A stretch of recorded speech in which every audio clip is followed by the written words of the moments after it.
Shooting interiors is a relatively easy thing to do.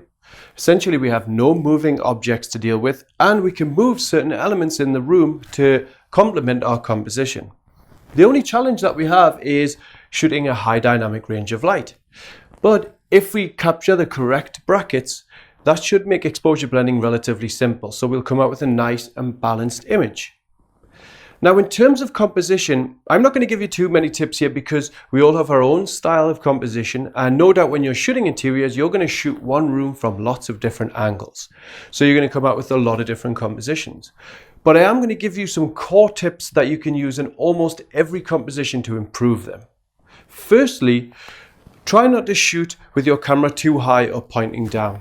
The reason why is because when we shoot at eye level as if we're standing and we look down with a wide angle lens, and most of the time we will be shooting wide angle, it distorts the room. It makes it look small and compact. It makes the furniture look compact. And of course, on any lines that we have going up the walls or door frames all look strange and distorted.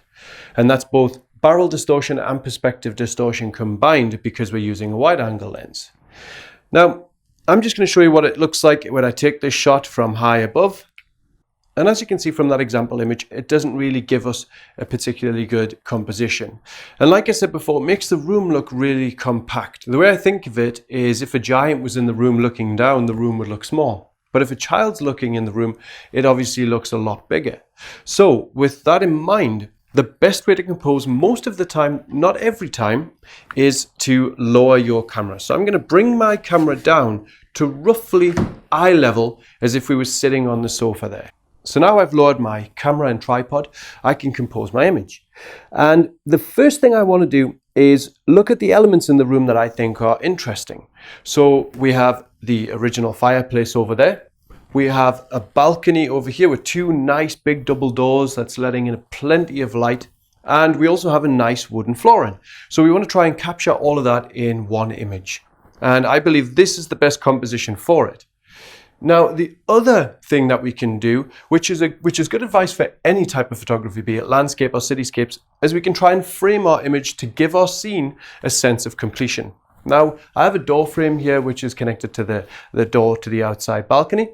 And I have a frame here, which is connected to the kitchen, which is open plan. Now, if I can get my image to be framed by these two elements, then we'll create that nice closed feeling in the composition. However, because I'm shooting 14mm, there's going to be lots of distortion. So with my composition, I'm actually composing just wide of that frame, and I'm composing just wide of that frame because when we correct the distortion in Photoshop, we're going to lose some information in our image. So we need to go just a little bit wider. The more lights we put on, the brighter the room. The last thing we want is a dark, dreary room when we're shooting. So if we can turn on all the lights in the room, we can try and brighten it up and it gives us a nice, fresh, open feel. The other slight benefit is that if we have a brighter room, then it's easier to blend exposures with the exterior. The brighter the interior, or the closer to the brightness value of the exterior, the easier it is to blend. If we have a really dark room but a bright exterior, trying to blend those two is much more difficult. So let's try and brighten up the room as much as possible. And finally, try to remove anything that looks a little bit personal or looks a little bit messy. So you don't want t-shirts hanging over radiators.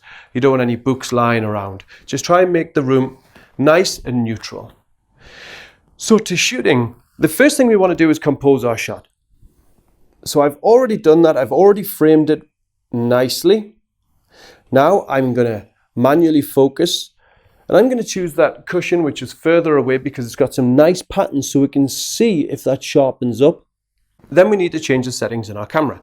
So for white balance, it really depends on the scene that you're shooting. What are you trying to achieve? Do you want it to be a warm, cozy room? Or do you want it to be a neutral, cool, fresh feeling room? If you want it to be warm, then naturally we're going to choose a warmer temperature. So something higher than, let's say, 5,000 to 6,000 or even higher. In this particular scene, I want to go for a slightly colder one. I want it to feel nice and bright and fresh. So I'm going to go for a white balance of 4,760K. Now, I'm shooting in aperture priority because it's a simple scene to shoot. Like I say, we don't have any moving objects, so I can just bracket without worrying about shutter speed. So I've got an aperture of f8 an ISO of 100. Those are the optimal settings for my camera, as you'll hear over and over again in this tutorial. And the shutter speed I'm not worrying about because the camera's dealing with that because it's in aperture priority mode. Now to begin, I'm just going to take a quick test shot just to see if the exposure is right. And that exposure looks a little bit too bright, so I'm just going to bring it down using the exposure compensation button and bring it down to -1 and take a test shot there, and that's much better. So now I'm going to bracket 7 exposures. If I need more than 7 exposures, I can just do it again, but this time use 9 exposures. Now remember in earlier videos, if your camera doesn't bracket 7 exposures, so you're limited to maybe 3 exposures, I showed you how to get around that limitation. But you can also manually bracket, which you can see in that earlier video too.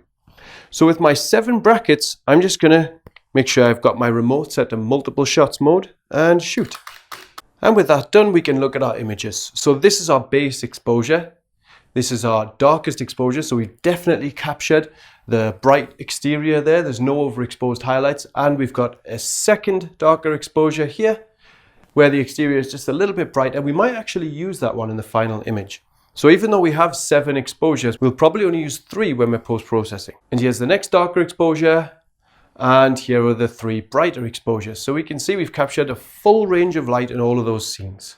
And that really is the only thing we need to do when shooting interiors. It's relatively easy as long as we keep some things very simple, like turning on all the lights, like lowering our composition, choosing the best elements in a room to capture, and also to bracket as wide as possible to capture the full dynamic range of light in the scene.